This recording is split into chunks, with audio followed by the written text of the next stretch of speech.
The amazing story of Facebook, a platform that changed the world. Today, almost everyone knows about Facebook. People use it to share photos, send messages, follow news, and stay connected. But many people don't know how Facebook started or how it grew from a small idea into one of the most powerful companies in the world.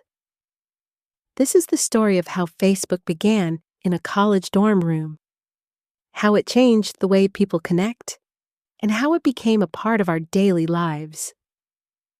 Let's take a journey through the amazing story of Facebook. Chapter 1: The Idea Begins. In 2003, a young student named Mark Zuckerberg was studying at Harvard University. He was smart, quiet, and very good at computers. One night, he created a website called FaceMash.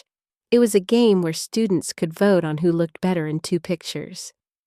The site became popular fast, but it also caused problems. The university shut it down. Mark got into trouble, but he learned an important lesson. People love to connect online. A few months later, in early 2004, Mark had a new idea. What if there was a website where students could make profiles, share interests, and connect with classmates? He called it the Facebook. With the help of a few friends, Eduardo Saverin, Dustin Moskovitz, Chris Hughes, and Andrew McCollum, Mark launched the site on February 4, 2004.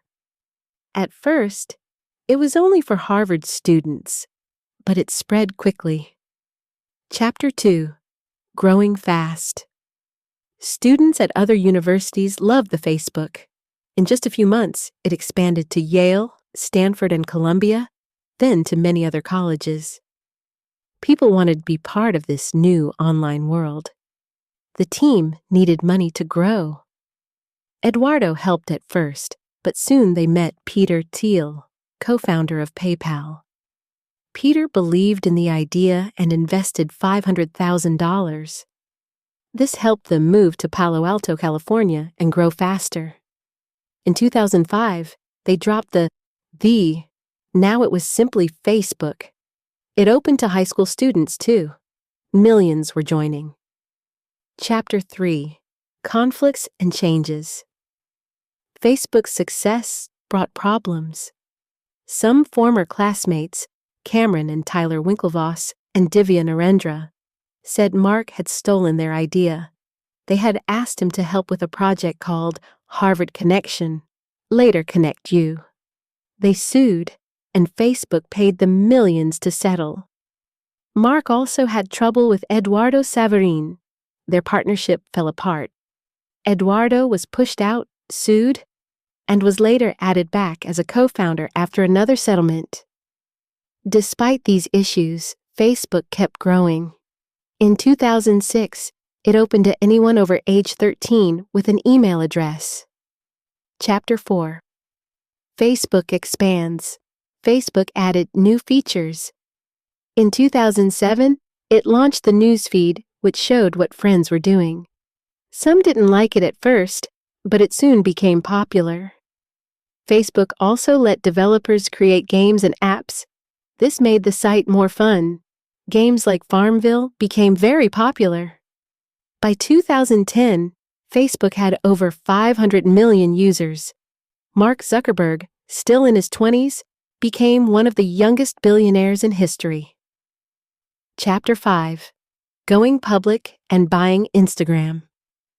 In 2012, Facebook became a public company. This means anyone could buy shares. On the first day, Facebook was worth about $104 billion, making it one of the biggest tech IPOs ever. That same year, Facebook bought Instagram for $1 billion. Some thought it was too expensive, but Instagram later became one of Facebook's best decisions. Chapter 6: More Growth, More Challenges. Mark had a big dream: to connect the whole world. Facebook started Internet.org to bring free internet to poorer countries. It also bought WhatsApp for $19 billion in 2014, and Oculus, a virtual reality company. Facebook was now much more than a social site. It was a tech leader. Chapter 7: Privacy Problems. As Facebook grew, problems appeared. In 2016, people said it helped spread fake news during the U.S. election. Then, in 2018, a company called Cambridge Analytica took data from millions of users without permission. People were upset. Mark Zuckerberg had to speak in front of Congress. He promised to improve privacy and security, but trust had been hurt. Chapter 8: A New Name. Meta. Facebook worked to rebuild its image. In 2021, Mark announced that Facebook would become Meta. The apps, Facebook, Instagram, and WhatsApp, would stay, but the company would focus on building the metaverse, a digital world where people can connect in new ways using virtual reality. Chapter 9: Facebook Today. Today, Facebook, Meta, is one of the world's biggest tech companies with over 3 billion users. People use it for photos, videos, news, shopping, and business. But it faces new challenges: privacy, mental health, and online safety. The company continues to grow and change, from dorm room to digital empire. The story of Facebook is amazing. What started in a Harvard dorm room became a global company that changed how people connect. It has made mistakes and achieved great things. Its journey is still going. From Facebook to Meta, the company continues to shape the future.